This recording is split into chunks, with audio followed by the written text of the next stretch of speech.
work to find Savannah's blood in your house? The only thing I can say about that is it didn't come from Saturday, and her family has lived in that apartment before.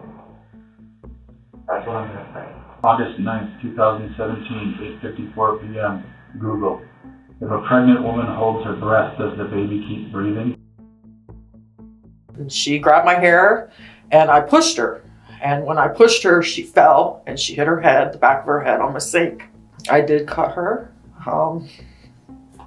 and I took her baby out of her.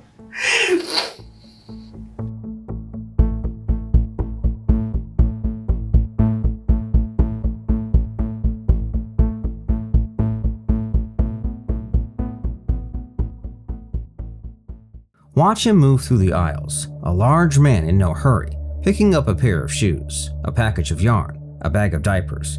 He looks like anyone spending 20 idle minutes on a weekday.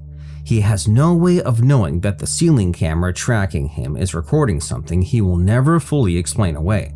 He doesn't look up. He simply pays and walks back out to his truck. His name is William Hone. To understand why a bag of diapers matters, we have to go back 5 days. To the afternoon, a young woman climbed a flight of stairs and never came back down. Savannah Graywind is 22 years old and 8 months pregnant, living with her family in an apartment building on North Broadway in Fargo. Upstairs is a neighbor named Brooke Cruz, someone the building keeps at arm's length. That afternoon, Cruz comes downstairs with a small request. Savannah tells her mother she has a bad feeling about it. She goes anyway. It's 1:30 p.m. She has a little over an hour left. By 2:45, Savannah's father is knocking on Cruz's door, asking where she is. Cruz answers calmly. Savannah already left, walked out on her own, healthy and fine. But Savannah's car is still parked out back. Her phone has gone dark. Within hours, her family is pounding on that upstairs door while Cruz quietly pushes her couch against it, repeating the same story to police. She was here. She left. I don't know where she went. For 5 days, that story holds. Detectives search the Red River by helicopter and try to ping a phone that never comes back online. They walk through Cruz's apartment 3 separate times and see nothing but a tidy 1-bedroom. They don't know what's behind the closet door or about the dresser carried down the stairs in the dark. And they don't know about the baby. While officers ask around the building about a missing pregnant woman, a newborn girl lies in Cruz's apartment. The child Cruz had spent months telling her boyfriend and his coworkers she was expecting, except Brooke Cruz was never pregnant. The only pregnant woman in that building lived 1 floor below her, which is what makes the Walmart trip land so hard once you know what it means. The diapers, the shoes. In this video, we examine the interrogation of Brooke Cruz, then of William Hone, and finally, Cruz's confession. Welcome back. If this is your first time here, we're a small channel, and every comment genuinely helps us grow.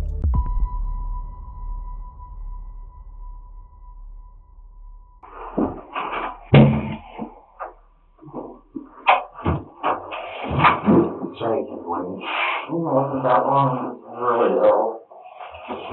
What's going on? I know you told me you had like a temperature or something. I'm starting a fever, and I feel almost like I had pneumonia.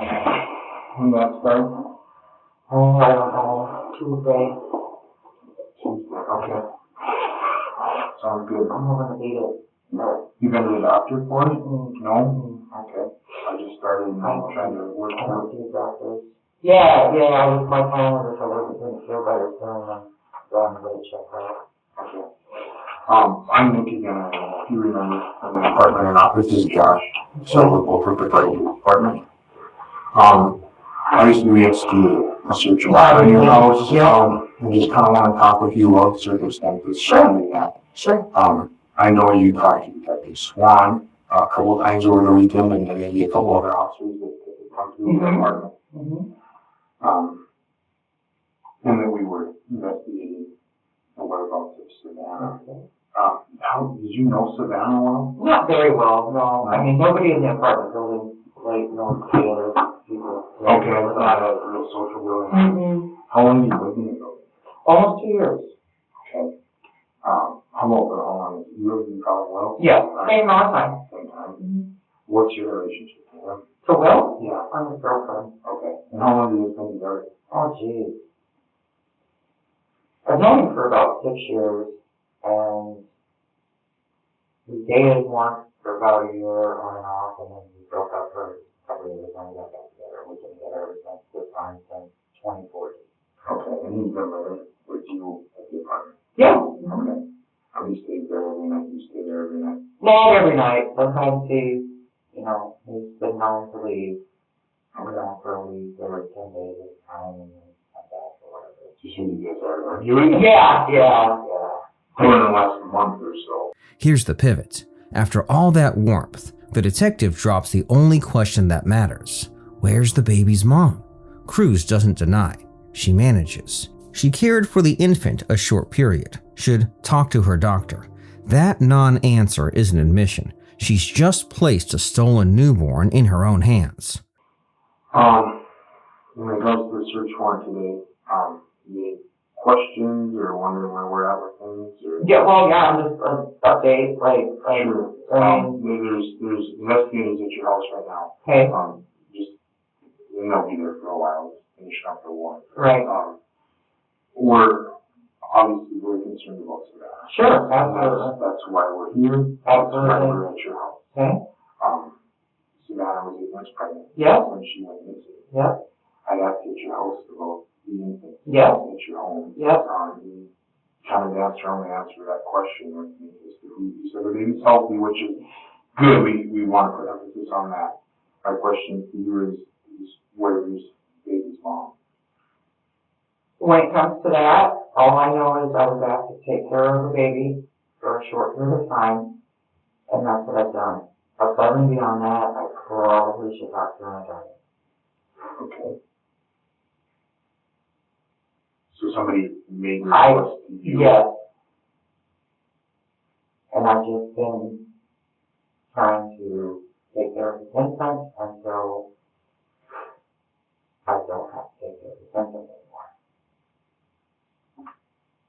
Are you asking for an attorney, or are you willing to talk to us about that? Because, again, the health and safety of the infant is important. Absolutely. The safety of Savannah is important. Absolutely. And that's what we're trying to accomplish. Absolutely. Now, the containment play. Cruz asks if she's under arrest. The detective's answer is deliberately soft. Detained. A middle ground. Minimization. It keeps her talking without triggering alarm. Then, the quiet threat. Probable cause, because there's a newborn Native American baby in your apartment. She now knows they know. And that's what I want to know. So, I can talk to you, I don't know. Yeah, I guess maybe I am asking for an attorney. I want to be as cooperative with you guys as I can.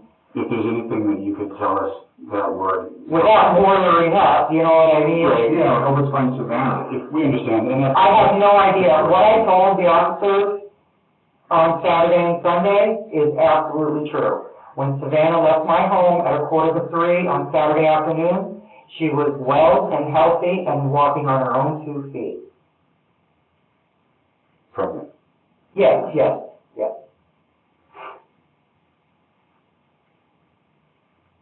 If there's anything else you can tell us about the situation of you having that infant in your house without us asking. But if you want to talk to an attorney before you say anything else, you're right. Okay, but again, I can't emphasize how strongly concerned we are about Savannah. And anything that you could do to assist us with that and possibly assist yourself in the situation Absolutely. would maybe be in everybody's best interest. I understand that completely. We don't make promises to anybody. I'm not looking. But, this is certainly one of those situations where we invite the prosecutors into cooperation if that's something you're willing to do for us. Listen to what she commits to. Savannah left well and healthy, walking on her own 2 feet at 2:45. She's locking in a fabricated timeline. The same story she told the first officers. Detectives let her build it. A lie, once anchored on record, becomes the rope you hang the case on later. Am I under arrest for anything? You're not free to leave right now. No, I'm not trying to leave right now, I'm just wondering if I'm under arrest for anything. Technically, you're detained right now. Okay. You've not been placed under arrest, no. So it's kind of like a middle, I don't know if you know how that works, so. I You're not- know, I Yeah, don't. so you're not free to leave, which is what we call detained, Okay, but you are not technically under arrest. okay, and so, So it's kind of like a middle ground sort of thing. We have enough probable cause with the evidence that we have, i.e. there's a newborn, appearing Native American baby in your apartment. yes, And that would give us enough cause to keep you detained. But obviously we're gonna discuss with the state attorney's office, as far as any arrests would be concerned. We'll also continue to talk to Will, okay. okay? Mhm. That's about all I can tell you, so, if you wanna speak with an attorney before making any further statements, that's fine. But you have to just hang there for a little while, okay? How long is a little while? It's Are you guys- really up to the state attorney's office. I don't know the answer to that, to be honest with you. Is it contingent on the search warrant, or the baby, or, Contingent on a lot of things. well, what would you guys like to know? I mean, I'd like she left my house well and healthy, Okay. and then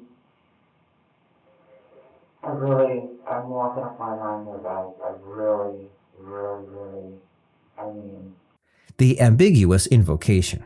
Maybe I am asking for an attorney, she says. Then immediately, I want to be as cooperative as I can. She can't commit to lawyering up because silence feels like guilt. Detectives exploit exactly that gap, dangling cooperation. They can't promise, but they can fight for it with prosecutors. I'm guilty of getting caught up in an idea that I could somehow make her baby mine. Sure. But as far as causing her harm or, anything like that, no. You didn't assist her with the birth? No. No, I didn't. I didn't have anything.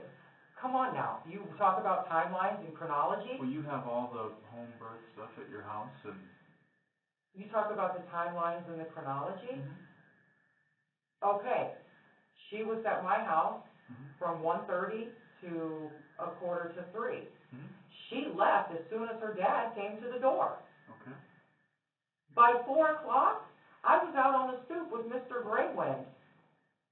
By 4:30, the police were in my apartment.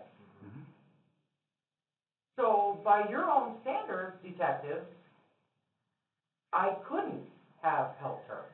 Because at that point, and from that point forward, I've been under siege. Then, nothing. They leave her alone. This dead air is engineered. The baby is safe. A warrant is being served on her apartment, and there is no rush. Watch her reach into the empty room. Hello? Where are you? The isolation is doing its work. She's disoriented, testing whether anyone's still listening. That need for contact is the lever. A subject who craves the detective's return is a subject already halfway to talking.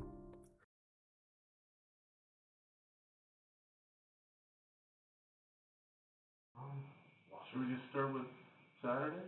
Yeah. Here's the thing, let me preface it with this, Brooke. And I said the same thing to Will, and I say the same thing to everybody that I interview. A lot of what we want to know is your perspective on things, because only you know that, right? Sorry, my phone's won't stop. So, like, I used this example earlier. We all witness a car accident, right? And the cops come in and you say, that guy was flying, and I say, that guy wasn't flying, he was flying this, because your angle and this, and your experience and your own personal life and everything else comes into play will change your perspective on it. Right, And so, what I don't want to have happen in a case like this is the guys that conducting the search warrant and do the crime scene work, and I do crime scene work myself, so I understand how this goes, is we've got, physical evidence pieces, A, B, C equals 1, 2, 3. So we have these, nameless, faceless pieces of evidence, right? They are what they are, they're not, it's not subjective, it is what it is. Right. And so, in order to understand how we got from A to B and then to C, we need your perspective. We've gotten a lot of Will's perspective. We'll need to know where you're at with all of that. What were you thinking? What were you feeling? What were you going through inside? Because it's going to be different than what Will went through and what he was going through. Does that make sense? So the fairest way for us to do this, when we do these police reports, let me do it the other way. The most unfair way to do these kind of reports that we do is to say, well, A plus B is C, with no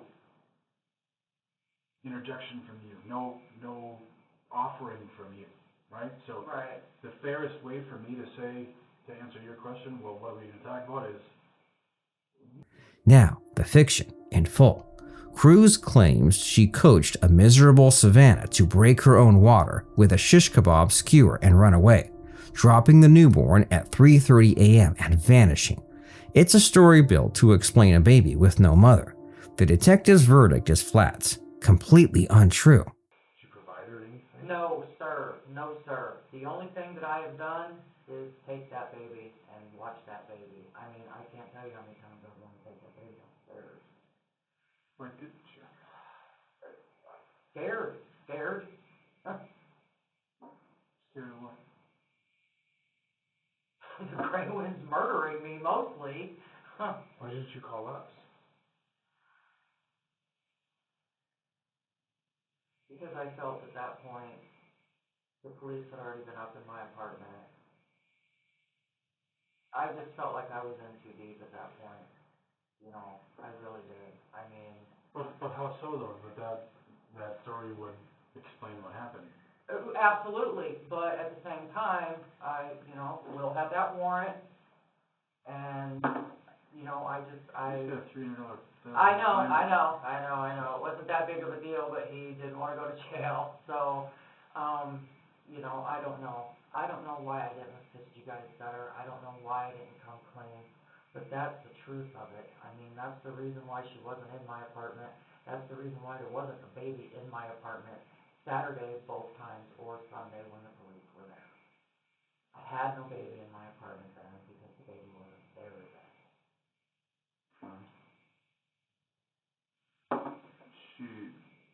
What? Brooke, obviously you've been in here for a long time waiting to talk to us. Oh, yeah. And we've been talking to Will. Okay. And then in communication with all the officers and other agents that are still conducting the search warrant at your house. Okay. What you just told us is completely untrue. Okay, because you guys were there. I wasn't there, bro. Okay, so you don't know. But A plus B and C, remember? What you just told me makes no sense at all. The motive cracks open. Cruz had told Will and his entire work crew she was pregnant. She wasn't. No baby was ever coming. The detectives press that void, and she calls Savannah's newborn a godsend, a phantom pregnancy, a partner she feared losing, and a real baby one floor down. That's the engine of the whole case. Let's just, you're having a baby, you don't have cancer, you're not sick, it's a normal, natural part of life. So, I just played it by ear. I started taking care of myself. I started growing. Started feeling baby move. Just all of that. And then just started feeling bad, sick, low-grade fever, body aches, pain. tired all the time, you know, but at the same time, I'm still growing, and I'm still feeling these movements, and I have stethoscopes at home, and I'm listening, and I'm hearing the heartbeat, so I'm thinking that it's, you know, That's fine. good, right? We're all good, right? Mhm. And then, a couple of weeks ago, I was just like, well, I should have had a baby by now, you know? And then I just kind of dropped the ball. I was just like, well, you know, whatever. There was no malicious intent to trick nobody about anything. And honestly, I felt like this opportunity was maybe a godsend, almost. What opportunity? The opportunity to potentially take care of a baby. You know what I mean? Savannah's baby. Yeah. Okay. Watch them wall off every exit. The Walmart run for diapers. The worn shoes Will threw away. Then, the question with no safe answer. What if we find Savannah's blood in your apartment? Cruz doesn't say impossible. She pre-explains it. Old blood. Family who once lived there. People rehearse alibis for evidence they know exists. Do you think you did something wrong? That's not the point. No, I'm asking you a question. Do you think you did anything wrong? Yeah, I did. What I did did you do wrong? several things wrong. Okay. I did several things wrong, and that's why I wanted to talk to you guys. What things did you do wrong? I wasn't honest with police when they came to my door. And I should have told them immediately what was going on. And then when that baby showed up, I should have called them immediately then, too, and said, hey, you need to come get this baby. Right. That's what I should have done. Okay. So what happens if Savannah's found deceased? Oh. She better not be. What happens if she does? What happens if we find biological evidence Biological evidence. in your apartment? You might find a strand of hair from where she was sitting on my couch, but you're not going to find any other biological evidence. What if they do? What if they find blood in your house? They're going to find blood in my house. They're going to find blood from me. They're going to find blood from Will. They're going to find blood from my cat. What if they find Savannah's blood in your house? The only thing I can say about that is it didn't come from Saturday, and her family has lived in that apartment before. That's what I'm going to say. Talk about the Walmart trip on Monday a little bit. Did you get? The Walmart trip on Monday? I didn't go to Walmart on Monday. You did? No, Where'd you go Monday night? I didn't go anywhere Monday night. Hold on, let me think. I didn't go anywhere Monday night. It's when we brought Will in the first time to question him. When the cops arrested him and you were in the car with him? That was not Monday. Then, detonation. Her search history. Unassisted childbirth manuals. And days before Savannah vanished, if a pregnant woman holds her breath, does the baby keep breathing? Cornered. Cruz blurts out. The bloody towels Will threw away, then asks for a lawyer. Questioning stops. Minutes later, she's under arrest, and Savannah is still missing.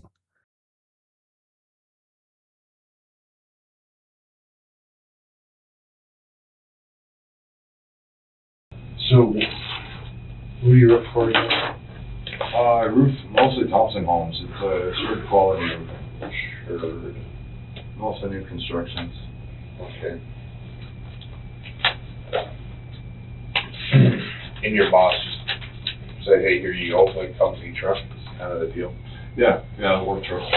He usually comes picks me up every morning, I imagine he probably just got tired of working. Yeah.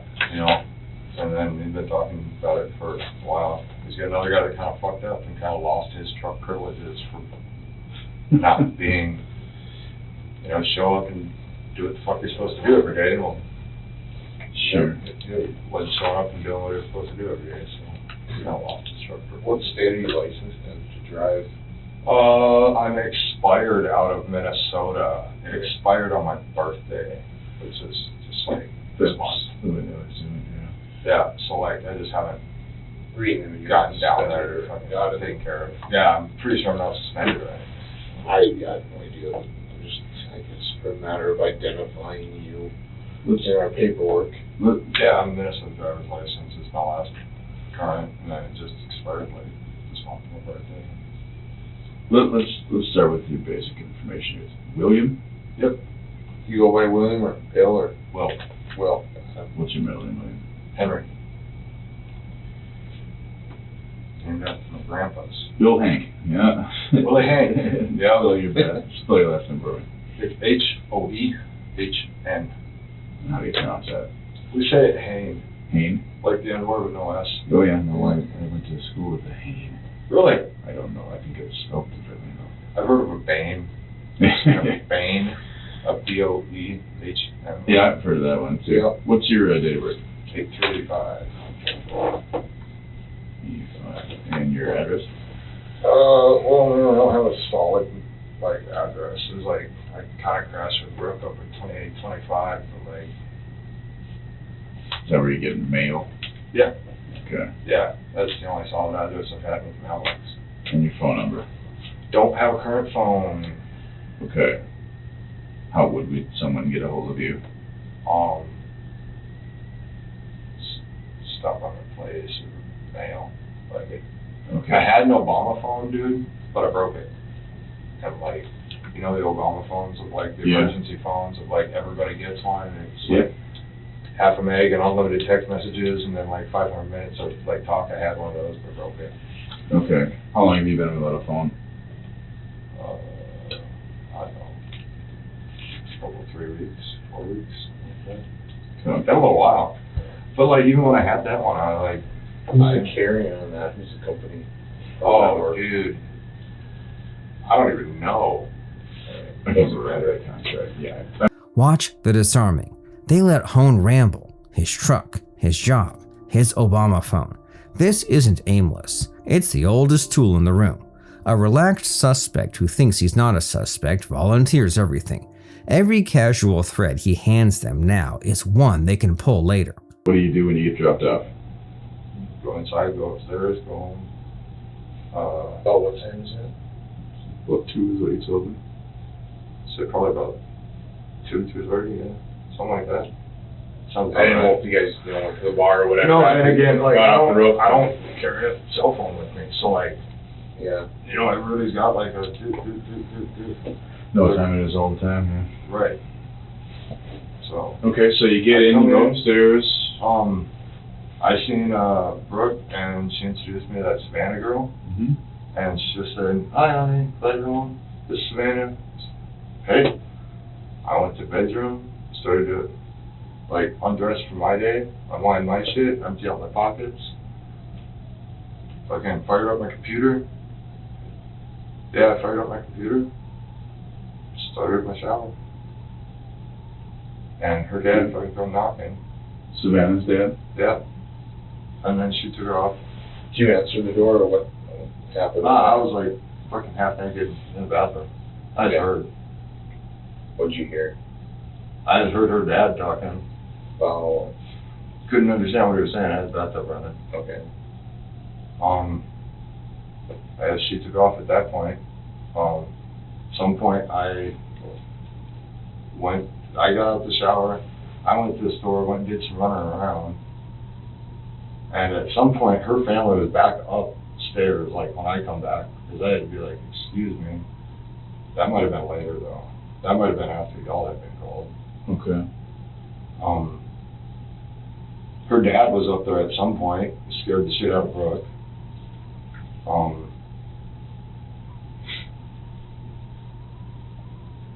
I don't think I was there for that though. Like, I think I was like at the store walking somewhere. Okay. I might have been at Hornbacher's grabbing dinner. I might have been at the beer store. Okay, I wanna just slow down and I wanna take that period of time and let's be specific as possible. Well, So, I just want you to think Right. about it, and you're kind of doing the Seinfeld yada yada yada thing right now, which is fine. But but we want to make sure we're clear here, Will. Right, but I don't want to give you bad information either. Right. If you don't know, tell me you don't know. That's fine. That's what I'm trying to say. Like, I don't want to give you any bad information here, and then you guys like come back at me and be like, oh, well, you said this, you said this, you said this. No, and is there a reason you don't know? I mean, and I'm not here to judge or whatever. I don't know if you drank a 12-pack after you got done with work before you came home, if you used drugs, like, but tell me, I mean, I'm not here to make a dope case or drinking and driving case, like, I just, like, is there a reason you don't know? Like, dude, I smoke pot and I drink beer and I work hard. Mm-hmm. Okay, I'll be totally honest. I smoke pot. Now watch him build the alibi. Hone places himself in the shower while Savannah's father knocked. He heard voices but couldn't make it out over the water. He's walling himself off from the living room. The detectives don't push. A locked-in story is easier to break later than a vague one. My mom has a big book. It's called Moving Beyond the Hat. It's a crochet book. Yeah, I get it. Yeah, it's like you can crochet anything. Yeah. And then step 2 is socks. Yeah, yeah, and then it goes with it. who's she making clothes for? These are questions you gotta ask her, man. Okay, so you said that the word you chose was introduces you to Savannah. What, if you can recall, Will, was said exactly? Oh, hey, this is Savannah, or hey, is you from downstairs, or what did she say? There was something to that effect of, hi, honey, this is Savannah. You know, hi, honey. Okay. You know, and I remember hearing her name as Savannah. Okay. I don't remember the exact context. Sure. I probably, peeked my head in and kissed her. Okay, when you say peeked your head in, where were they in the apartment? They're in the living room. Okay, and I haven't been in your apartment, so I'm not familiar with the layout. When you walk in, standard apartment, you walk in, kitchen, living room, hallway with bedrooms or bathroom. A little different. You walk in, we have a big giant room. Okay. We've got ours divided. We got the couch, and that's our living room. Yeah. So you have a couch like across the carpet to mix the separation? Yeah, that's our living room, kitchen, bedrooms, bathroom. 2 bedrooms in there? No, just one. Okay, 1 bedroom. And where are Brooke and Savannah in the living room? They sitting on a couch? Like I said, I'd like to sit there on the couch, but I'm not. Okay. Do you recall if they had, did Brooke have her sewing stuff out? I don't recall. Okay. I don't recall. Was it, I'm just trying to put myself in your situation, right? So if I walk home, or if I show up after work from home, and my wife's sitting at the dining room table or something, because when you walk into my house, it's like the dining room, right? So, yeah. And a neighbor gal or something sitting there, oh hey, it's Stacy from down the street, oh hey. Yep. Just go on about my business sort of a thing, is that? Yeah. Okay. You didn't sit down and visit or No. yourself? No. Ask what they were up to or anything? No. Because I kind of recognized her as a Greyland kid, and I was more curious as to like.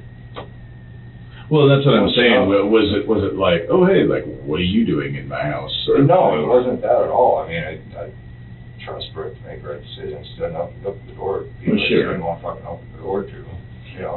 What makes you think you're doing the dress fitting thing or whatever? Well, that's what Brooke had told me. Oh. Like, after everything fucking hit the fan, fucking y'all got called, and Greyland showed up on our door 2-3 fucking times, Yeah. The sewing pretext. Hone concedes he only knows the dress fitting was the reason Savannah came up because Brooke told him afterward. He's secondhand on the single detail that matters. How a pregnant woman got lured upstairs. The detectives quietly mark the scene between what he saw and what he was fed.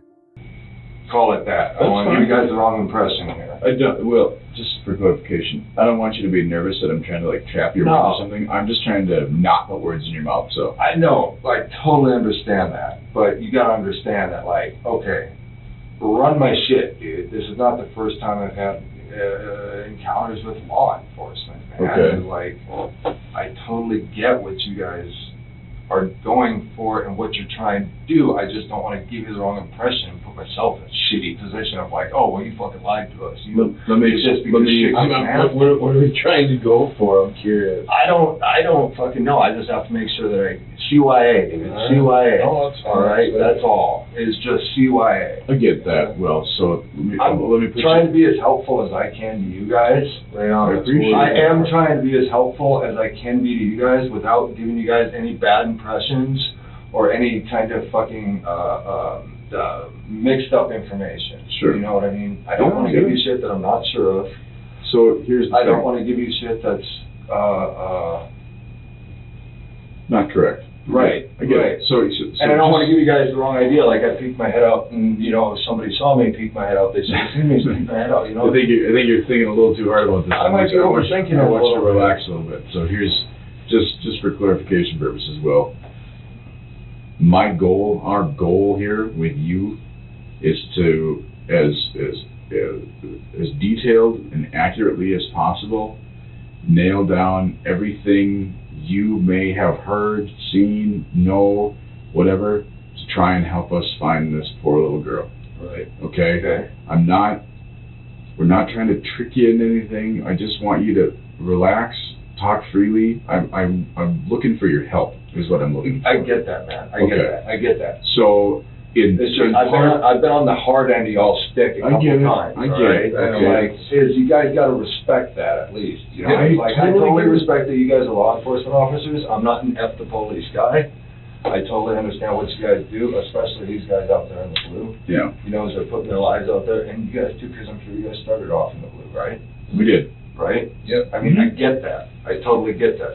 Now, I give you guys all the benefit of the doubt. I give you guys all the benefit of the doubt. I will say, and I probably shouldn't even say this, because you guys are probably recording this in like 7 different ways. But you know what? There are some assholes out there. You know, Agreed. and you know what? Okay, it's just like this. Just because you're a priest doesn't mean you're a man of God. Just because you wear the uniform doesn't mean you're a man of God. Just being in the blue doesn't necessarily make you a good man. And I like to give you guys all the benefit of the doubt, and please don't take that the wrong way. I know you guys are all brothers here, I get that. But like, I'm defensive because, you know what? Well, You've encountered some real assholes. here's the deal. I mean, you're right on. And here's the deal. You know why you're And here. I've gotten the fuck on it sometimes. I fucking told you guys and went to fucking jail for domestic, and I get why. Notice him self-policing, repeatedly stopping to say he doesn't want to give bad information. That overcaution is the tell. Innocent witnesses don't curate every sentence this carefully. The detectives read it instantly, reassure him they're not trapping him, and let him keep managing a story he doesn't know they've already seen through. I don't think I grabbed the beer. I might have grabbed the beer. I don't think I did. You notice anything when you came in? Were those two smoking weed or anything like that? No, didn't have no weed, man. I've been fucking broke. Has Brooke had any weed lately? Dude, I pay our whole fucking bills, man. She better not have any fucking weed. Okay, well, the reason why I bring that up is one of the people involved in this, or not involved, should clarify, one of the people that we've spoken to, which is probably approaching triple digits at this point, had mentioned to another detective that Brooke had maybe gone down to the Gray Wind apartment a week or so ago and invited Brooke to come back up to your place to smoke a joint. Wait, Brooke went down to Brooke's? Okay. Brooke, I'm sorry, did I misspeak? Brooke went down to the Gray Wind apartment, to Savannah's apartment, and had invited Savannah to come back up to your place to smoke a joint. Does that sound like something that Brooke would do? No. Because Okay. you smoke out of a bowl, because she doesn't have any weed, Because she doesn't like people. She's a misanthropist. Like, she's not gonna reach out to the neighbor just because she wants to go fucking smoke a joint. She'd fucking smoke a joint by herself. She'd probably smoke out of her bowl rather than out of a joint. And she's not one to just be so generous to just go find So somebody right, to to share. find some fucking loud-ass neighbor with some loud-ass family to be like, hey, you wanna come upstairs and fucking smoke a joint? Maybe she did. Maybe she did go down there and get a wild fucking hair one day and be like, oh, let me go approach this person and see if they want to smoke. But she's fucking pregnant too, isn't she? She's like 8 months pregnant. Right, so like I can't imagine her going down there and being like, oh, you want to smoke a joint, you 8-month pregnant girl? Sounded odd to me as well. Right, it doesn't seem like something. But I don't know Brooke at all. I have no I don't know idea. Savannah either. I mean, and I wish Right. I could say that pregnant women were smoking weed, but you and I both know that That's not true. that's not true. I know that's not true. But you know what? There are very actual medical positives to pregnant women smoking small amounts of marijuana, even if they're not smoking it, consuming small amounts of THC, like toxemia. Toxemia presents with extremely high blood pressure, and marijuana actually lowers your blood pressure quite a bit. So it does have its medical uses. It's not quite a Schedule I drug, like Unless they say you're it is. paranoid and freaking out. Let's not get into that debate. Right. Yeah.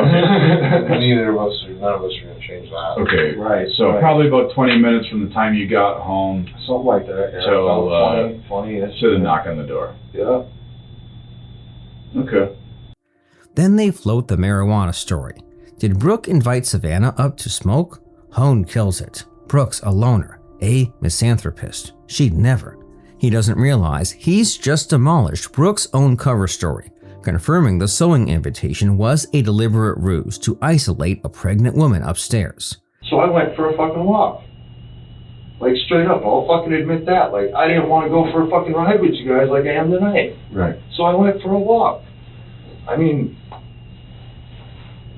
and I don't know who said it to Brooke, but at some point somebody said that, where the fuck did your man go? Fucking this and that, blah, blah, blah. And fucking, I don't even know where in the whole fucking mix Did you up hear that that, or was. did she tell you that? I caught that secondhand. All right. So that's something that she had told me was said, and I never heard that said. But it's like, that was like one of those things of like, well, what the fuck? It's because I don't want to go for a fucking ride with you guys. Look, here's the deal. I'm not trying to be a fucking shitty ass dick about it. I'm not trying to fucking hide a whole bunch of shit. Here's the I thing. think the whole Will, go for a ride. Will, take a breath here, my friend. You guys suck. We I don't hate you guys. No, I hate having to deal with you guys. I can shine some light on this, okay? Nick and I do this for a living. We've been doing this for a long time. Yeah, I Okay, get that. so looking you up or finding out from another officer or detective that you've got this piddly little $300 warrant Yeah. is clarification for us as to how you're probably going to behave, okay? You're not the only one in that building that's got little warrants. I know, I talked to the officer about that on the way over here, so I was like, you fucking kidding me? So we try to be as open with everybody as we can and say, we don't give a shit about your A warrant. little shit. We don't care if you don't got care a if I fucking go and smoke like, we don't care. When we're talking about what we're Right. talking about, You're worried about the more important point of we Savannah. need your help much more than we care about your $300 warrant. We trust that sometime in the future those things will get taken care of, right? Well, fuck. But so here we Worst are. case scenario, I go sit for 4 days and just. Well, and that's the shitty part. It is what it is now, and here we are, and Right. they call us and they say, hey, you know, We got the guy that you said you wanted to talk you to. guys need to talk to Will. You need to come talk to We got him over here. Well, I picked up on it as soon as we turned away from the jail. You know what I mean? Yeah. We didn't go towards the jail. Right. I was like, oh, we're going to that fucking little spot where Yep. they got all the cars downtown. So we're gonna knock this part out. You'll take care of your business, and then we'll go on about our days. But let's get through this. So you heard a knock. And you heard it that it was the Grey Wind dad, but you didn't hear what he said I didn't catch what he was saying to her. over the water running. You said. Yeah, I was like halfway. I don't know if I was in my boxers. I don't know if I still had my pants on. I don't know if I still had my shirt on or what. Sure. But I know I had like the water running and it's getting heated up, whatever. You know, you give it 30 seconds or whatever. And I heard the on the door, Okay. and I heard the Grey Wind dad. Couldn't understand what he was saying. Wasn't gonna shut the water off. And- that seems. And was he talking to Brooke? Was he talking to Savannah? Did you hear either of the girls talking? No, I didn't. Just heard him. I heard his. Here's the minimization. We don't give a shit about your $300 warrant. They tell him it's bait. By making his real legal exposure feel trivial, they remove his reason to guard himself, steering him toward the only thing they care about, Saturday, the day Savannah disappeared 1 floor above her own family. So you crack the door, guy at the door. I'm not in a presentable form to go out and greet this person knocking on my door. So I'll just continue with taking my shower. Is that? Yeah. Okay. And how long until you did come out then? Well, Brooke come in at some point. Well, she came in when you were in the shower? Yeah, she jumped in the shower with me at some point. Okay. I don't know, maybe 10 minutes after that. Maybe 10 minutes, not, I don't know, I was maybe halfway through my shower. How long do you normally shower? 20 minutes. Okay. So, and I guess we're just generalizing and estimating. Yep. It's like, I don't take no quick little 5-minute zip fucking shower, but I'm not in there fucking rubbing one out for half an hour, 35 minutes No, or whatever. I'll drain the water heater if the kids would leave me alone, and that's just how Right. Well, my stepson is like that too. Yep. He'll fucking take a damn fucking hour and a half shower. Yeah, Nobody goes and says they have to take a shit. So maybe 10 minutes later, then Brooke comes and joins in the shower. Yep. Is that a normal thing for you guys? Absolutely. Okay. Sex in the shower? Not that day. Okay. I mean, I was wondering if it's an intimate thing or if it's like Conserve water? conserve water or something. No, it's, well, you know what? Probably more for me than for her it is an intimate thing because I'm a physical contact kind of guy. There's a naked girl in front of you. Yeah. Well, I'm a cuddler, man. It's straight up. I'm a straight up fucking cuddler. I'm a crier at movies, man. It's like I'm fucking softy like that, man. Like straight up. It's like some of these commercials come out and they got heartfelt moments, and I'm like, Sarah McLachlan gets you every time. Yeah. She'll be like, "Are you really in it?" I'll be all right in a second. You know, and seriously, for me, it's just an intimate thing of like I want to be. So, was there any conversation then between you and Brooke about Savannah or Savannah's dad coming up, or? No, I started to tell her about my day. Okay. She asked me how my day was. I started to tell her about my day. Did Brooke? I'm learning about roofing, so I've got a lot to tell lately. Sure. Yeah. Ice and water this far now, this much overlap. And I say this much because I can't remember what it is anymore. Right, yeah, right. And you know what? You're not the first guy to get a gun. And my boss is afraid of heights, so I get a gun more than I should. And I like it. You know, I'm really intrigued and like driven by this, man. I'm loving it. I am also petrified of heights, and therefore would probably not start a roofing business. But you know what? He went out and bought a $30,000 lift so he can scoop himself up there. I'd be okay with that. So there you go. He found a way around it too. Watch the shower detail do double work. Brooke joined him, he says, intimate, ordinary, but it also conveniently fills the exact window when Savannah was being killed and cut open. The detectives let it stand unchallenged because a suspect who commits to a false timeline hands them the contradiction later. Were y'all like looking for me or what? I mean, like, I know that he's got his monthly warrant list and shit, man, but you guys must have been fucking, like, halfway looking for me. We were watching. I fucking came around the corner, dude, and this cop, like, came up right behind me when he did a U-turn up at the fucking end and come back around. He's like, "Are you so-and-so?" Yep. Like, he knew right off, man. So, like, you guys must have been looking. So we put patrol guys on the apartment overnight. Yeah. To watch. We had gotten, like I said, or like I had alluded to, several folks in the neighborhood had talked about a red Chevy pickup with loud pipes coming and going from there. Yeah. Possibly even picking Savannah up and dropping her off, like maybe a boyfriend on the side or something. Right. But nobody knows any details, like maybe, you know. So we heard about this red Chevy truck, so we told the patrol guys, watch out for this red Chevy truck. And then everybody knows that you have this warrant and that we hadn't formally interviewed you yet. And so it's just kind of a culmination of all that. So you pull up in a red Chevy truck. Oh, fuck. Okay. Yeah, I gotcha. I gotcha. It was a red Chevy truck. That's kinda how it went down. Okay, well, so, At the end of the day, yep, sucks, but get your warrant taken care of. You don't have to look over your shoulder or boogie through the fence if the cops are around anymore tomorrow after you I'm get gonna out. still go through my Narnia exit, man.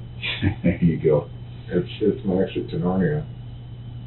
You know, I'm sorry I didn't just fucking come down and take care of it, guys. I'm just fucking trying to make it till fucking Friday. I I'm trying to totally not lose my understand. fucking job, and it's really what I was thinking of the fucking Walmart parking lot today. I mean, I almost brought it up right at the beginning, but then we just started to go, and I completely forgot about it, to be honest with you. yeah, and then he brought it up, and I'm like, oh yeah, I totally fucking did that tonight. My boss is Alright. probably gonna fucking fire me tomorrow. But if he fires me, I hope he just cuts me a paycheck. Or he'll bail you out and say we got work to do. Who Yeah. knows? I don't know the guy. I told her to fucking call the boss, see if he wants to come get me. But no, what do they give you, like $100 a day or something on your fine, so what's that, 4 days? Oh, for jail, I have no idea. Whatever the judge, I don't know, I'm sure there is some standard. Yeah, they've got, That my you know, even attempt to predict what a judge may or may Oh, not God. do was blown out of the water years ago, so. right, dude, when I was in there on my other charge, okay, like, so I caught my charge, the whole thing happened, like, January 3rd. Yeah. I got charged like March 3rd or something like that, like full 2 months later. I talked to the investigator. I said, if you're gonna bring charges on me, fucking call me. You know, don't fucking broadcast my shit. And then he fucking went and broadcast my shit. Yeah. You know, it's, Now the trap they've been circling all night. The loud red pickup neighbors reported. It's a real lead and a test. Hone drove there tonight in a red Chevy. The reason patrol flagged him. They watched to see if he can exit, gauging how much he understands about why he's really here. So, here we are again. yep. Look sharp. Thank you. Yep. A little different than 2 in the morning, Yeah. right? Yeah. We've executed a search warrant at your apartment. Okay. Brooke was home. Yeah. She's been down here for a little while. We've been chatting with her. I hear that's why you guys have gone so long. Yeah. What do we need to talk about, Will? I don't know how to talk about it, man. I want you to understand that we're concerned for Savannah's safety. We hope that you are as well. We would like to have the best possible resolution, whatever that may be, to be the resolution that we come to, Right? okay? We want you to, He's really the talker in this partnership, isn't he? one in every team, right? I want you to consider your future here, Brooke's future. I want this to turn out the best for everyone involved that it can. I hope that you can still help us. And to be perfectly blunt about it, Will, let's get out ahead of this thing. I don't think it needs to get any worse for anybody else. Well, it's not gonna get any better for me. Like, Well, here's the thing. at the point that I'm at, I mean, I'm not going home tonight. Here's what I want you. Right. Here's what I want you to So, think like, about. at the end of the day, you guys are gonna, at the end of this interview, you guys are gonna throw some charge on me. You're gonna cuff me back up, I'm going down to downtown, or I'm going down to the jail. Right back down to the jail. You know, so nothing's gonna get any better for me at this point. When this thing, you know, if we play this thing all the way through, okay? At the end of the day, people are going to be reviewing all of these things. I understand. You know, judges and, I don't know, juries, people will be looking at all of this. Totally understand. And I want to be able to give them some sort of reasonable explanation. Maybe not reasonable is the best word. Some sort of explanation that makes this make sense. Because I tell you what, you seem like a pretty decent guy. you're able to sit and chat with us. You're articulate. You're obviously a pretty smart guy. I have to believe that there's some sort of explanation that gets us to where we are here today that can make sense, right? This is William Hone, Brooke Cruz's boyfriend. 3 days ago, Savannah Greywind vanished inside her apartment. Hone thinks he's here on a petty warrant. The two detectives across from him already believed he helped hide her body, and they're going to let him talk himself into a corner. The people conducting the search warrant and the forensics teams are still there, and they'll be there probably for a matter of days for something like this. You know, it's a big thing.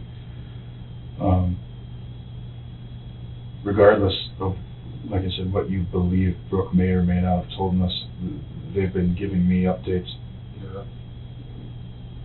such as Brooke's internet search history on her phone. So, well, about 2 weeks ago, she did a Google search. If a pregnant woman holds her breath, does the baby keep breathing? And all this stuff about home birth and emergency birth, and baby things and asphyxiation. Brooke talked to us for a long time, but those teams are going to be there at your house for days. She doesn't have to tell us anything. It's all going to be there. This is the kind of stuff that we're talking about. But at the end of the day, the one thing I think we're still going to need help with is, where's the body?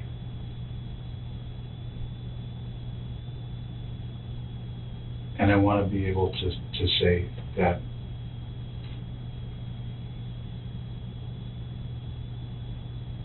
you helped us with that. I know you know what happened is wrong. I know that you feel terrible.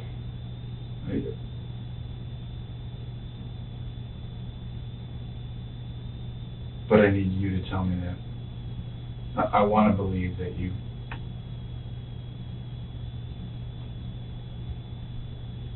feel bad about what happened. And I believe you do.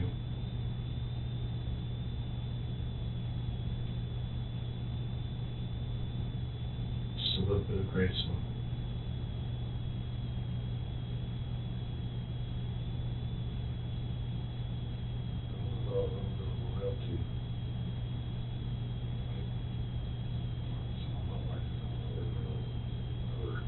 You don't have to. The evidence speaks for itself. He walks out believing he beat a warrant. He didn't.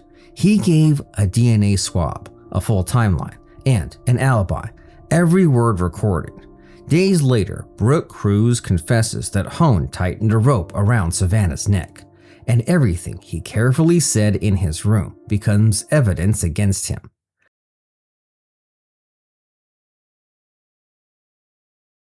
We were able to find a bottle of water for you. I heard. So am I gonna sit here? Yeah, Yeah, I go figured it'd be easier for you to get in and out. Okay.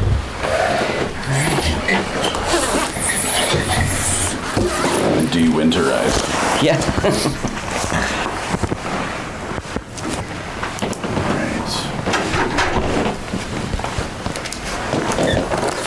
This table's not big enough to have that stuff on there.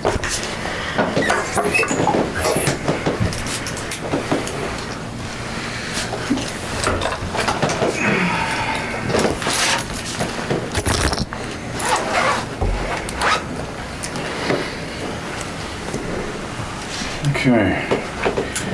Well, obviously, you're in custody. Miranda would have pled. Your attorney is present, and I'm sure will advise you. So, just real basics. As far as I understand it, this is going to be, just kind of like we talked about the first time, kind of your chance to tell us whatever you want to tell us. Obviously, we'll want to clarify things and go through things piece by piece, and slow it down. But I think to start, I'll just let you go ahead. I'll try to do my best not to interrupt. Before we get started, one thing I think Brooke would like to clear up. We have reason to believe that Mr. Hain is taking the position that Brooke, the baby, and Mr. Hain may have traveled into Minnesota. Okay. Brooke says that never happened, that she and the baby never left Fargo. No. Okay. And she'll go into more detail on that, but that she helped Hain load Savannah's body get the body downstairs. He then left and disposed of the body. She has no idea where he went. Sure. Okay. But we wanted to clear that up. Sure. And that's obviously something that's on our list, and we'll get into it. And just so you know, this is not... Weeks have passed.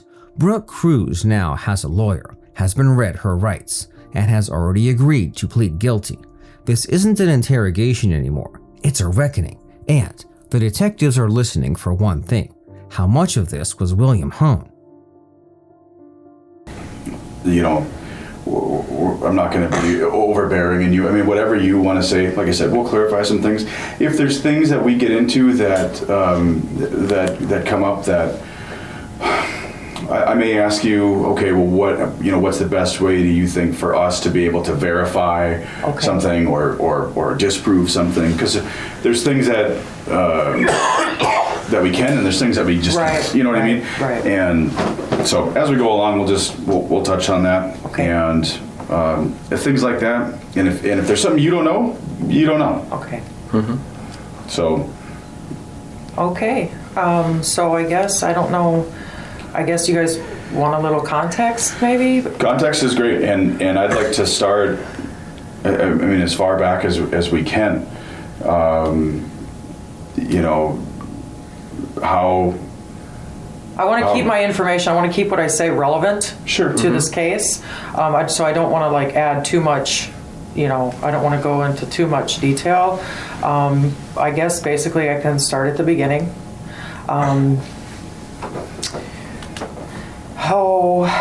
January, February, I believed that I was pregnant. Hindsight being what it is, it must have been one of them situations where, you believe it, you want it so bad that I don't know, my body started responding like I was pregnant.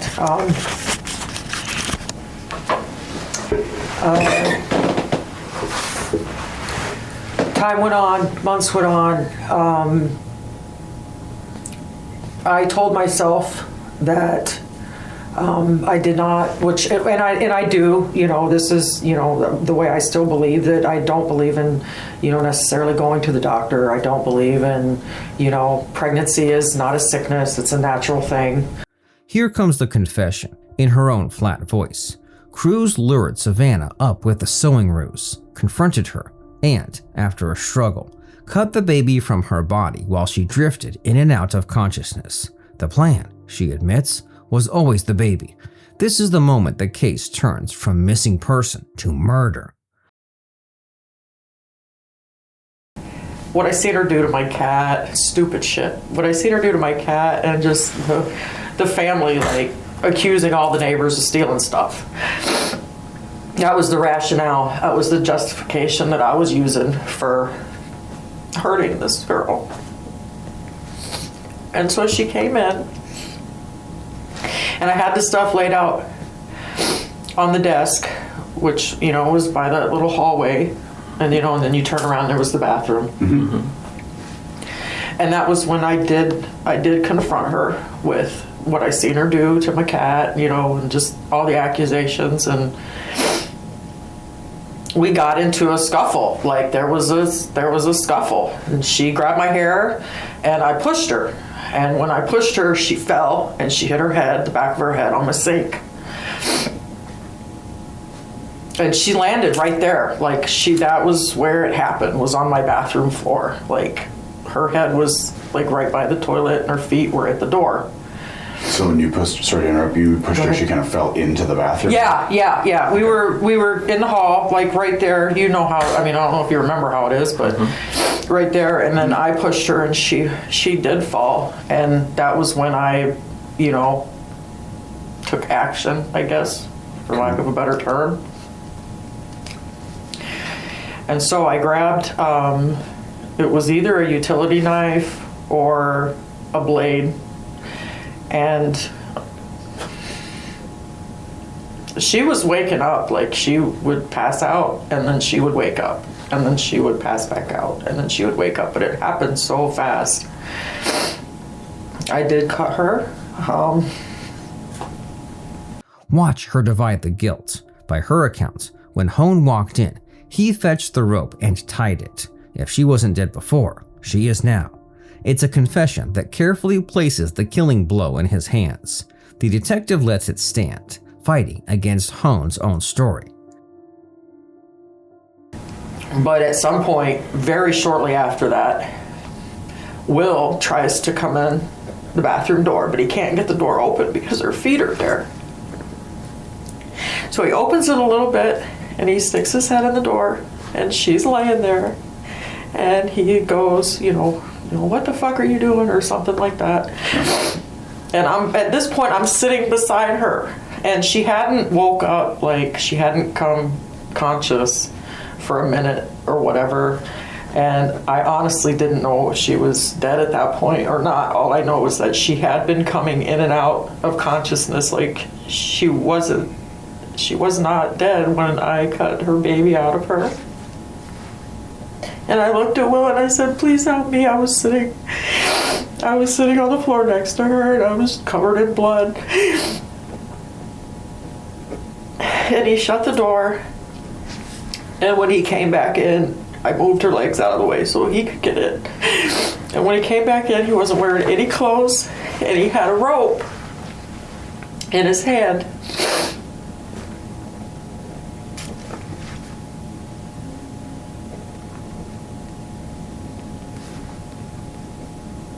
And he's like, is she dead? And I said, I don't know. And he put the thing around her neck and he tied it. And he says, well, if she wasn't dead before, she is now.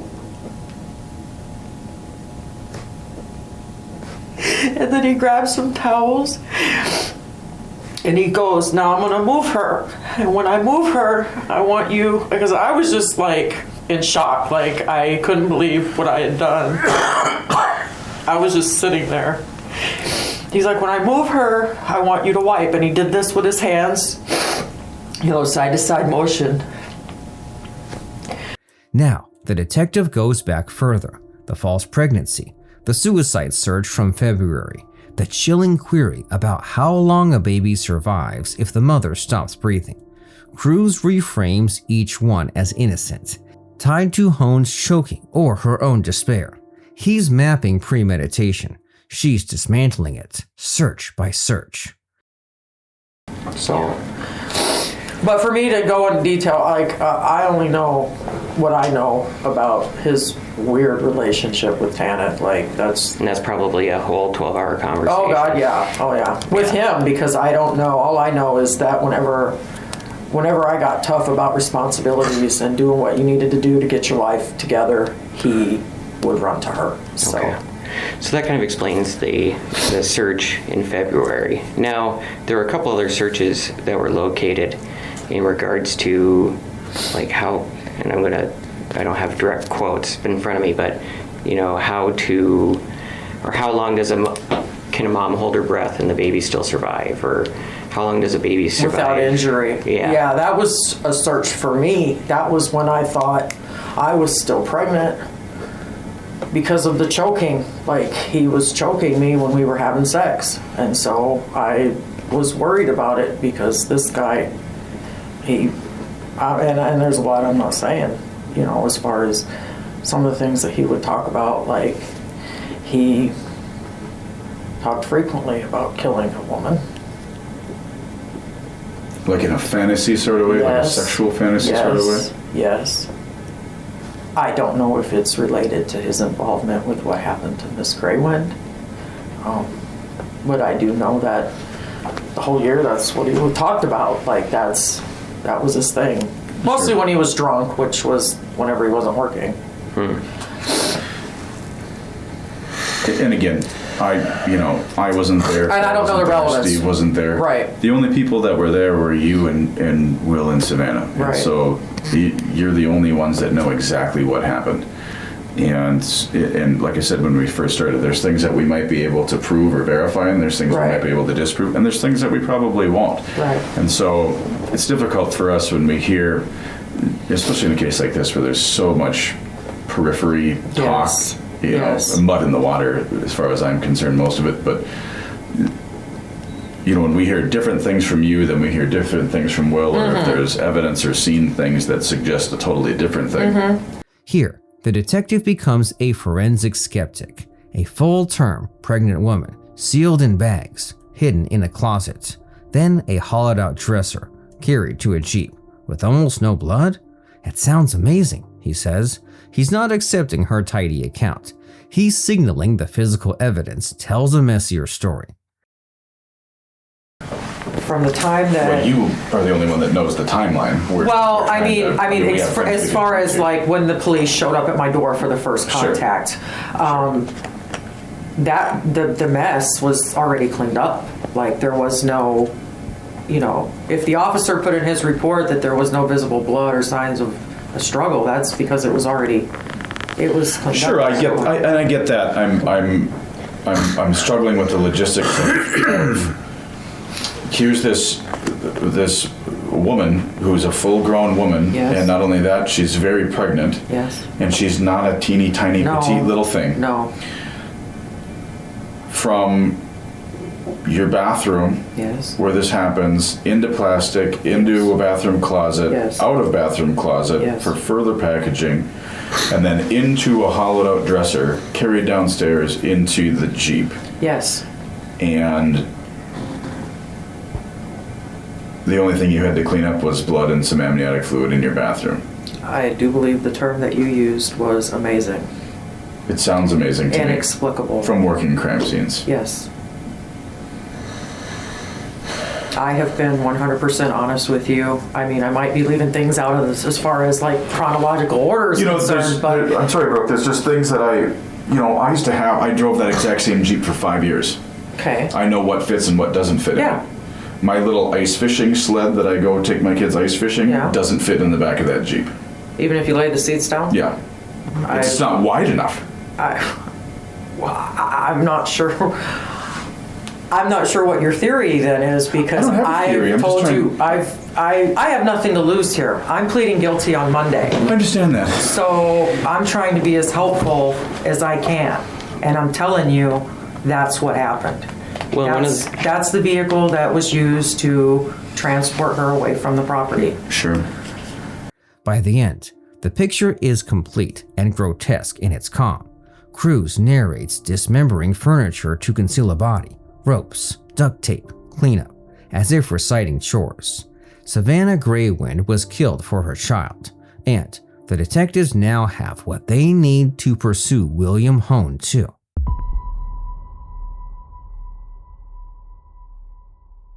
Brooke Cruz pleaded guilty in December 2017 to conspiracy to commit murder, conspiracy to commit kidnapping, and giving false information to police.